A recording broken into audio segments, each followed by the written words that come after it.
Buenos días, iglesia. Es un placer estar aquí con ustedes. Me encanta esa canción. Si lo hizo una vez, lo puede hacer otra vez. Alabado sea el Señor. Y un aplauso para nuestros músicos.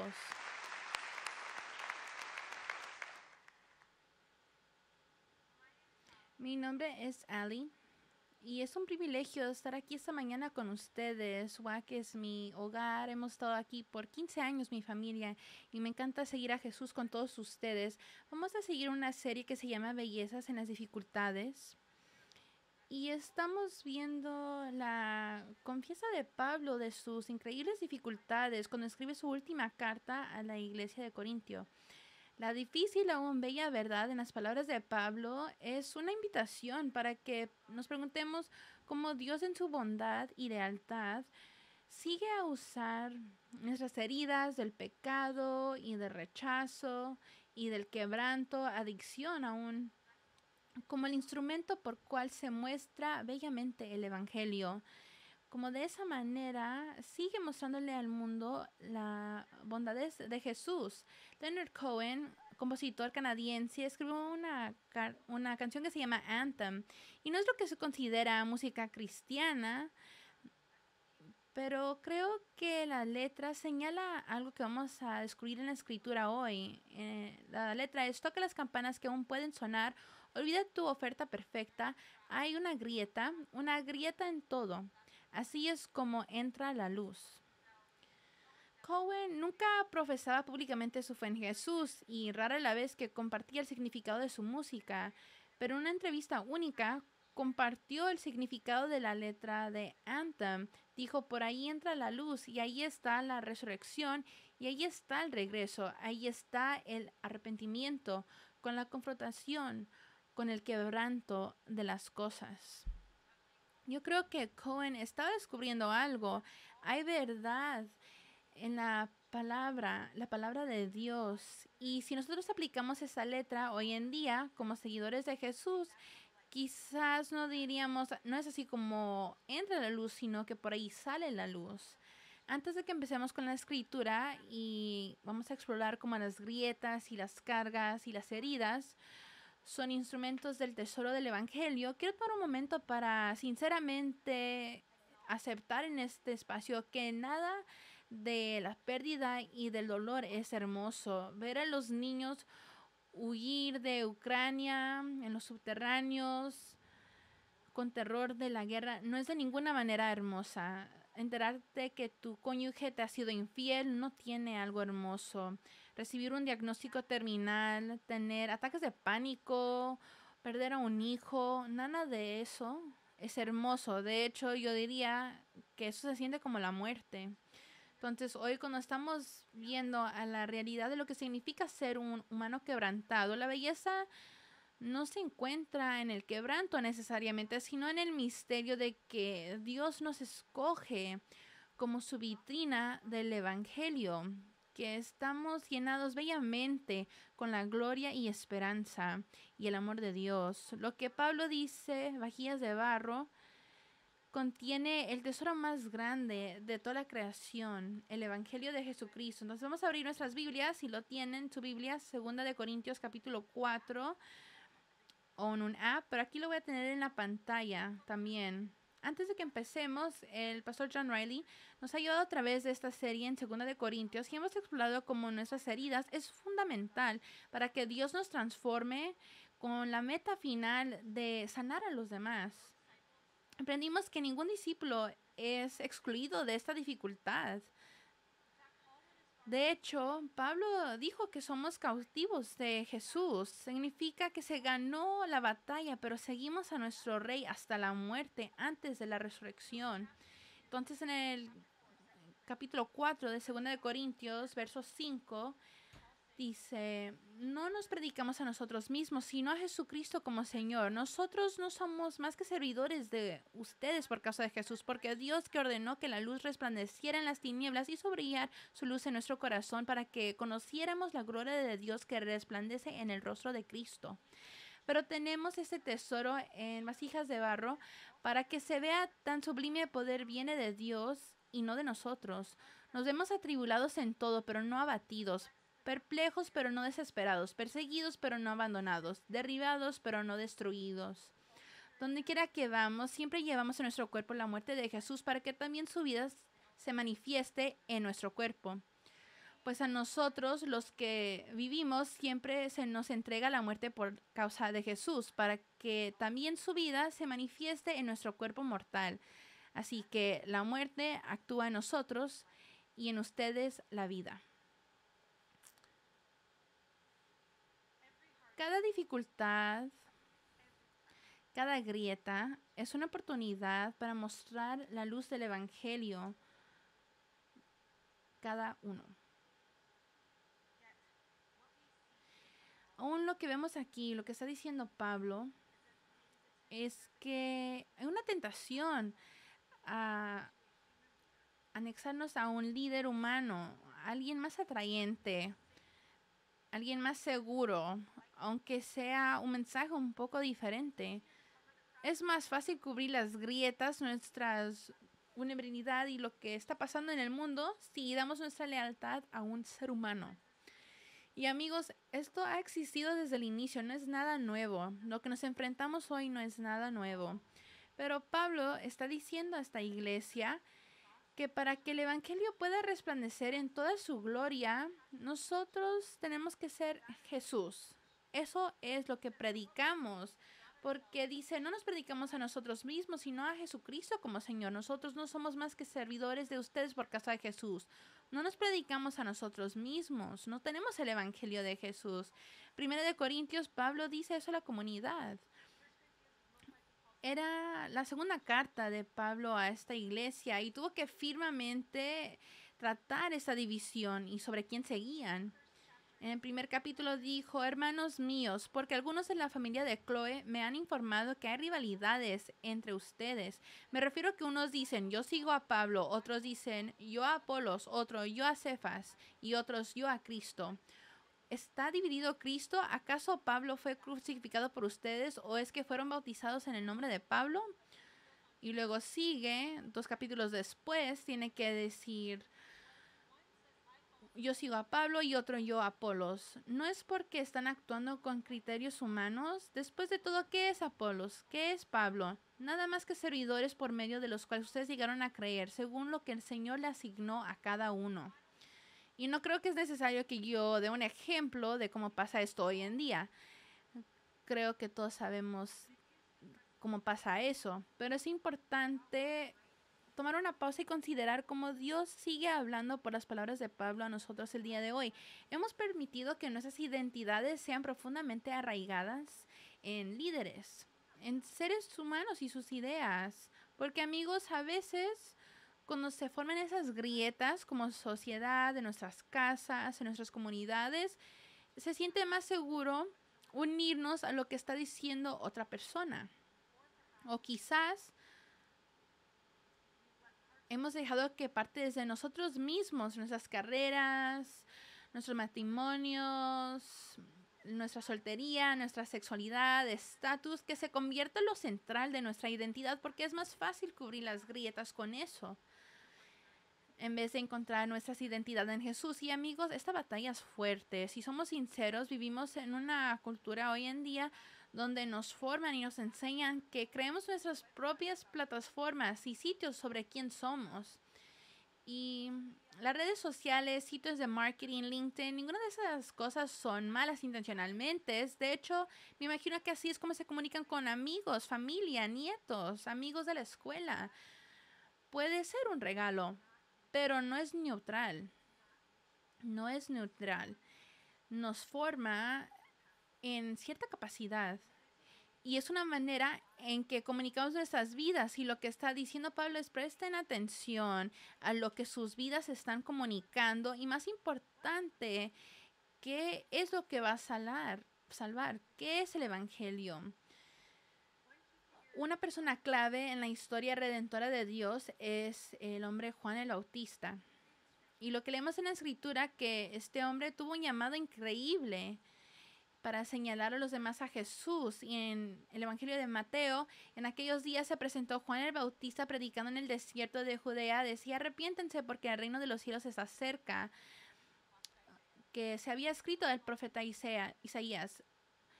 Preparen el camino para el Señor, háganle sendas derechas. La ropa de Juan estaba hecha de pelo de camello, llevaba puesto un cinturón de cuero y se alimentaba de langostas y miel silvestre. Este hombre nació a una mujer estéril, no pudo tener hijos, fue un milagro su nacimiento y fue apartado únicamente para preparar el camino de Jesús. Ese fue el propósito de su vida, hasta el punto de que él comía bichos y miel en el desierto para quedarse ahí donde tenía que estar y llamar a las personas al bautizo del arrepentimiento. Y un día, el hombre que él estaba señalando toda su vida llega.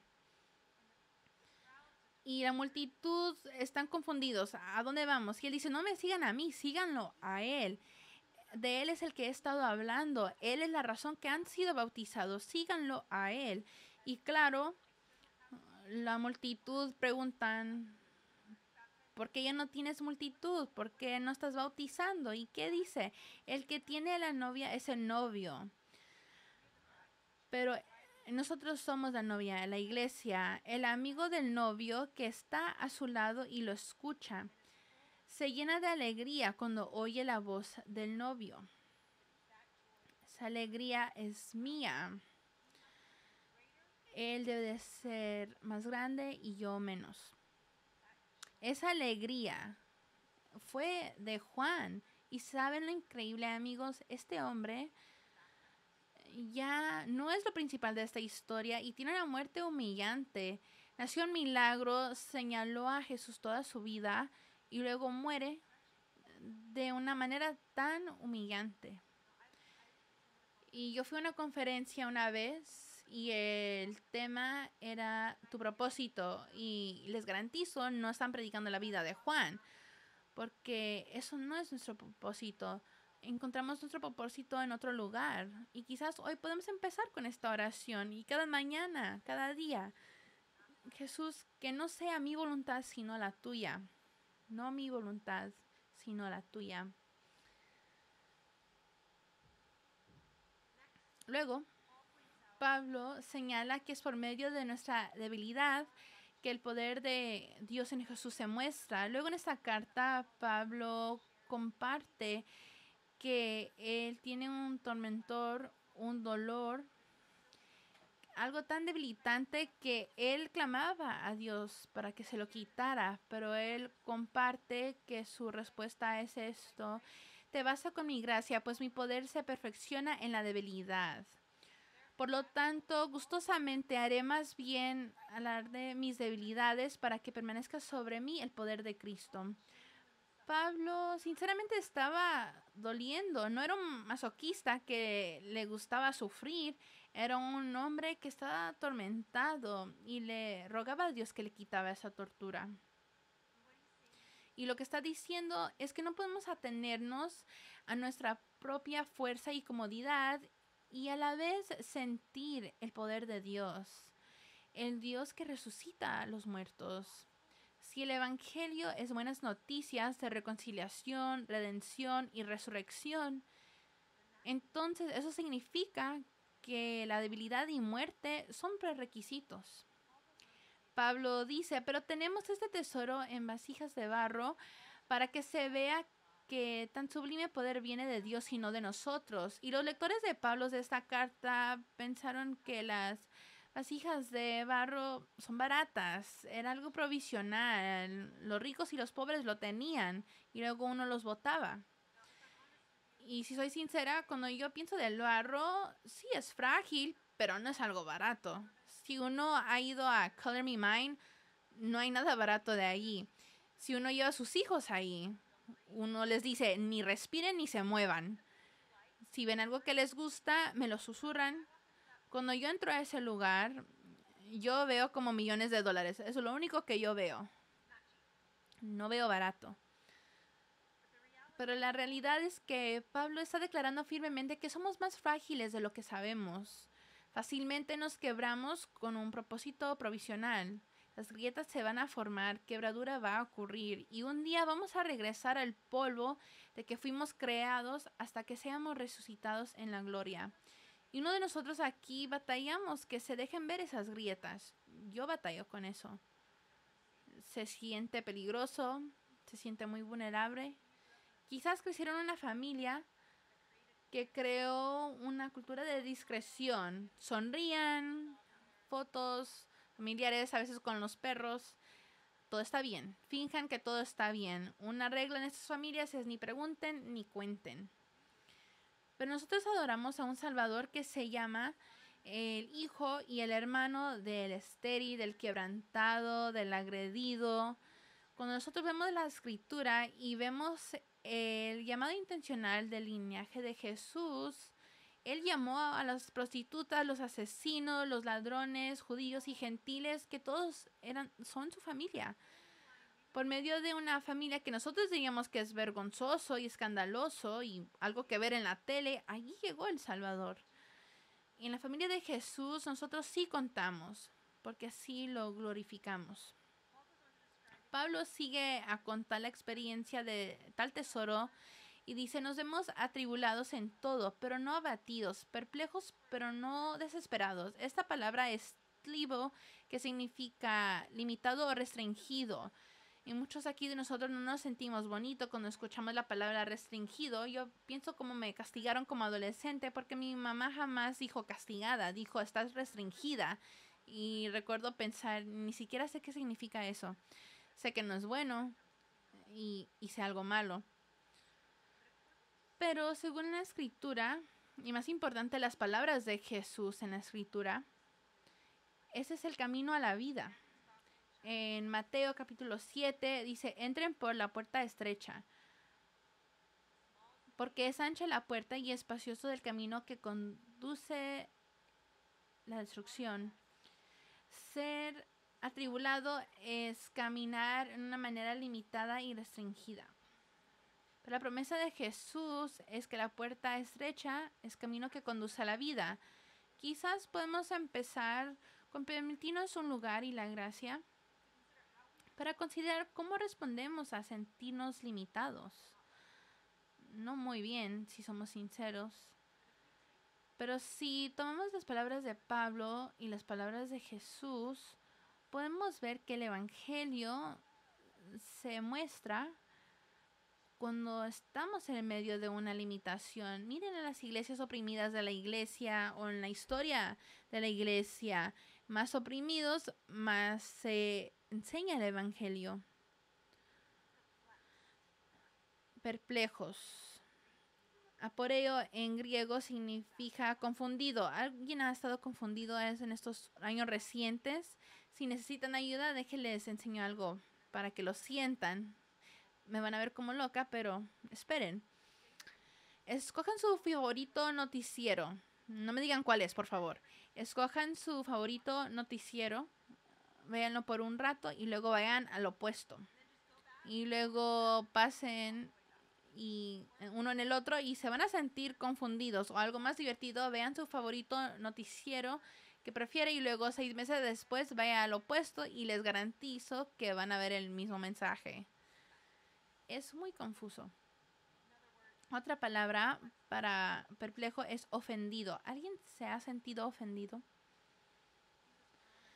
Jesús prometió que su reino iba a ofender porque no es de este mundo. Significa que es ofensivo a los reyes y los poderes de este mundo. Jesús dijo, mi reino no es de este mundo. Si lo fuera, mis propios guardarías pelearían para impedir que los judíos me arrestaran. Pero mi reino no es de este mundo. Y nosotros nos gusta pensar que nos enfrentamos a la persecución. Nunca lo hemos sentido como el resto del mundo o como la iglesia inicial. Pablo dice, perseguidos pero no abandonados, derribados pero no destruidos. Lo que nos enfrentamos en los Estados Unidos no es persecución. Quizás sean limitaciones, pero no es persecución. Pero en el mundo, la persecución física real sigue hoy en día. Pero ahí nos atenemos a las palabras de Jesús cuando dice en Mateo, dichosos serán ustedes cuando por mi causa la gente los insulte, los persiga y levante contra ustedes toda clase de calumnias. Alégrense y llénense de júbilo, porque les espero una gran recompensa en el cielo. Así también persiguieron a los profetas que los precedieron a ustedes. De verdad, Jesús, dichosos, alégrense con júbilo. Si voy a ser sincera, prefiero ser un meme muy gracioso que muestra qué ofendida estoy y qué ridícula es la persona que me ofendió. Así tomamos la ofensa hoy en día. Pero Jesús nos llama dichosos. Y cuando uno conoce a alguien en la iglesia del mundo, de otra parte del mundo, cuando le dicen que son dignos por sufrir por el evangelio, se consideran dichosos. Derivados, noqueados, catabalo, literalmente significa un golpe a la cara. ¿Alguien ha tenido ese placer? Yo no. Pero me imagino que lastima y puede ocasionar daño a largo plazo, confusión, trauma, quizás no la muerte, pero sí tarda uno en recuperarse. Y Pablo fue noqueado literalmente. No es esta palabra de ser desanimado o difícil, pero literalmente, físicamente golpeado para prevenir que se revele el evangelio. Fue noqueado. Por último, Pablo dice que por medio de la muerte, la vida de Jesús se revela. Dice, siempre llevamos en nuestro cuerpo la muerte de Jesús para que también su vida se manifieste en nuestro cuerpo. Pues a nosotros los que vivimos siempre se nos entrega a la muerte por causa de Jesús para que también su vida se manifieste en nuestro cuerpo mortal. Así que la muerte actúa en nosotros y en ustedes la vida. Esto es lo interesante de Pablo. Él no temía la muerte. Él no temía la muerte. De hecho, en una carta que le escribió a los filipenses, que de ninguna manera, así como siempre, Cristo será exaltado en mi cuerpo. Para mí vivir es Cristo y el morir es ganancia. Ahora bien, si seguir viviendo en este mundo representa para mí un trabajo fructífero, ¿qué escogeré? No lo sé. Me siento presionado por dos posibilidades. Deseo partir y estar con Cristo, que es muchísimo mejor, pero por el bien de ustedes es preferible que yo permanezca en este mundo. Y quizás están pensando, bueno, yo no he llegado a ese punto. Y eso está bien. Uno de ustedes aquí quizás apenas están explorando quién es Jesús y están pensando, ¿de qué están hablando aquí? Pero uno de nosotros quizás tenemos este sentimiento adentro, también con todo el quebranto de esta vida, ese sentimiento por adentro de gloria. El susurro del Espíritu que nos recuerda que hay libertad en eso. Que hay esta bella esperanza a que atenernos, alegría verdadera en rendir nuestra vasija quebrada para que se use como un instrumento de estas buenas noticias. Ahora, en mi propio camino, seguir al Jesús, mi momento más quebrantado fue después de tener 3 pérdidas significantes. Estos encuentros de lo que en realidad es ser frágil, de ver qué tan frágil es la vida, lo que Pablo dice ser una vasija de barro. Pero eso me llevó a entender la esperanza del Evangelio de una manera nueva, para entender lo que significa tener este tesoro, la esperanza de la vida eterna. Y saben, jamás lo hubiera entendido si no se formaron esas grietas. Febrero es un mes muy difícil para mí, lo ha sido por tiempo, para mí y mi familia. En el 2015, febrero 2015, tuvimos un aborto espontáneo después de tener 3 embarazos saludables, y recuerdo estar en el baño y clamando a Dios, ¿por qué? ¿Qué está pasando? Y fue este momento de que somos tan frágiles. La vida es tan frágil. Solamente somos estos seres con vida eterna en Jesús, pero nuestro cuerpo es tan frágil. Unos meses después nos enteramos que estuve embarazada otra vez, y en diciembre de 2015, bueno, di a luz, no nosotros, yo di a luz. Fue un testigo al evento, pero di a luz a una niña Y en ese febrero siguiente, 2000, sí, ese febrero después de que nació, 7 semanas de edad, casi la perdimos a las complicaciones de un virus. Y recuerdo que hubo un día que dejó de respirar, tuvimos que ir al hospital y recuerdo tenerla en mis brazos y casi sin vida. Y recuerdo pensar, no hay nada que yo pueda hacer, nada que pueda hacer para salvarla. Y tuve que enfrentar a la muerte. Y recuerdo que en ese momento recordé que entendí la esperanza del Evangelio de una manera distinta, que un día los niños ya no se enferman, un día ninguno de nosotros va a tener que enfrentar a la muerte, que un día no vamos a tener que tener nuestros hijos sin vida en nuestros brazos. Y es por la gracia de Dios y por las oraciones de esa comunidad que fue sanada. Y ahora tiene 6 años de edad, increíble con esta energía y creo que es más fuerte hoy, dado esta experiencia. Y creo que el siguiente febrero perdimos a nuestro amigo y hermano, agente policial de Whittier, Keith Boyer. Fue asesinado mientras cumplía con su deber de agente. Mi esposo trabajaba con Keith en el departamento de policía de Whittier y recuerdo ver a mi esposo que se estaba derrumbando. Tan frágil, este hombre que tiene un uniforme se estaba derrumbando y recuerdo estar en el funeral y viendo a estos hombres y mujeres uniformados en luto y espantados, con temor. Tenían hijos, cónyuges y recuerdo rogándole a Dios, por favor no te lleves a mi esposo también. ¿Y saben qué resultó de esto? De este día tan horroroso, un grupo de mujeres orando una por la otra y todas batallando y mucha conversación y oración. Estas mujeres empezaron un grupo que se llama WAC Warriors. Empezaron en 2016 y todavía se reúnen cada cuarto domingo del mes aquí en WAC y es un grupo de apoyo para los cónyuges que tienen seres queridos en agencias de orden público, el ejército, socorristas, se reúnen, oran. Este día trágico se ha convertido una luz al mundo para que las personas puedan tener ese apoyo. Y cuando murió Keith, eso me consumió. Creo que el hecho de ver qué tan frágil es la vida y qué tan rápido se te puede quitar, creo que todos podemos decir que así nos sentimos hoy en día. Es abrumador al punto de que yo físicamente no podía respirar. Y un día estaba corriendo y tuve mi primer ataque de pánico de varios. Y si han tenido ataques de pánicos, uno de verdad cree que se va a morir.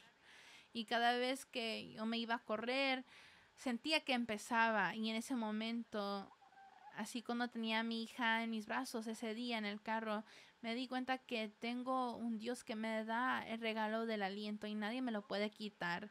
Nadie me puede quitar eso hasta que Él dice que llega ese momento. Entonces seguía a correr y me digo eso mientras corro, nadie me va a quitar eso. Pero el momento más crucial de esa experiencia de ser esta vasija frágil de barro fue cuando desperté una noche en medio de ese luto, abrumada, con lágrimas. Y ya no podía soportar el dolor de esta vida. Y llorando clamé a Jesús en la oscuridad de la noche. Y sentí su consuelo como jamás lo había sentido antes. Él me susurró, siempre he estado ahí contigo y lloré contigo. A veces se nos olvida que este Jesús que resplandece en nuestro quebranto es un sanador herido, el afligido, el salvador en llanto, el que puede resucitar a los muertos. Y sabía que venía la resurrección, pero aún lloró con nosotros. Entonces, mientras leemos las palabras que por medio de nuestra debilidad, nuestras grietas, a través de la muerte, Jesús resplandece las buenas noticias del Evangelio, todavía aceptamos la realidad de nuestro dolor. Mientras hacemos en este cuerpo, escuchamos las palabras de Pablo y recordamos de la gloria eterna en estas vasijas de polvo y que señala al mundo a nuestro alrededor la esperanza de la vida eterna con Jesús. Y Pablo dice al final del capítulo 4, por tanto, cuando uno ve la palabra por lo tanto, presten atención a lo que se dijo antes. Por tanto, no nos desanimamos. Al contrario, aunque por fuera vamos desgastando, por dentro nos vamos renovando día tras día. Pues los sufrimientos ligeros y efímeros que ahora padecemos producen una gloria eterna que vale muchísimo más que todo sufrimiento. Así que no nos fijamos en lo visible, sino en lo invisible, ya que lo que se ve es pasajero, mientras lo que no se ve es eterno. Entonces, amigos, dejen ver esas grietas, que la luz resplandece. Dejen que la gloria del Evangelio nos renueve al mundo. Oremos.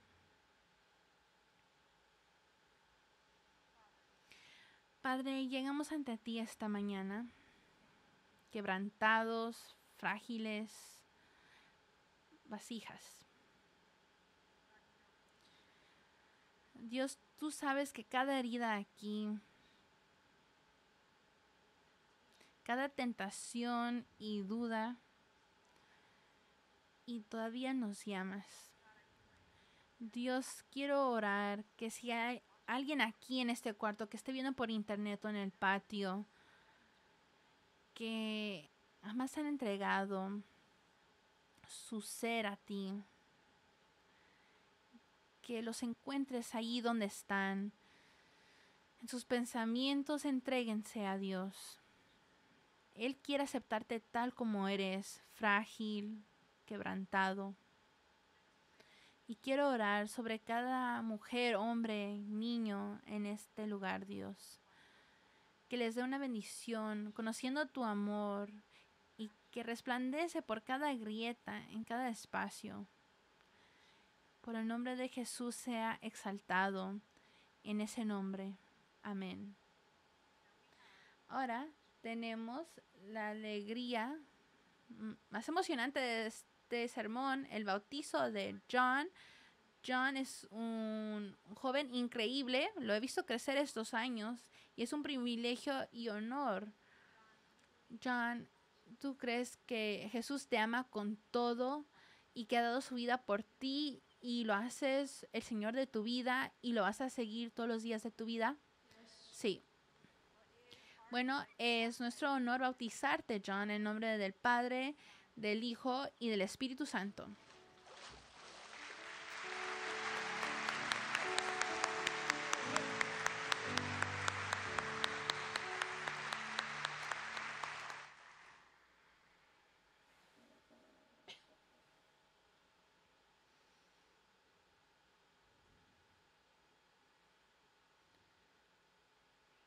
Faith, ¿crees que Jesús te ama y que has comprometido tu vida a seguirlo todos los días de tu vida? Sí. Es nuestro honor bautizarte en el nombre del Hijo, del Padre, del Hijo y el Espíritu Santo.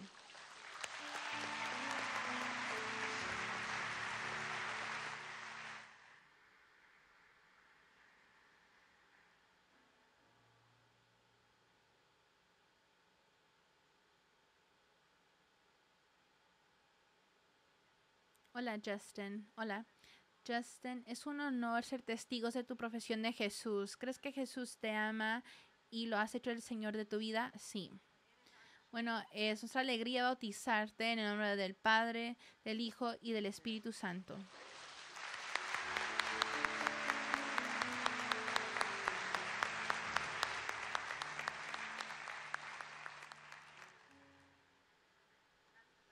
Esa es la parte más emocionante de la iglesia, ¿verdad? Vamos a tener personas aquí al frente que pueden orar por ustedes si lo necesitan. Déjenles doy esta bendición. El Señor te bendiga y te guarde. El Señor te mire con agrado y te extienda su amor. El Señor te muestre su favor y te conceda la paz. En nombre del Padre, el Hijo y el Espíritu Santo. Vayan en paz.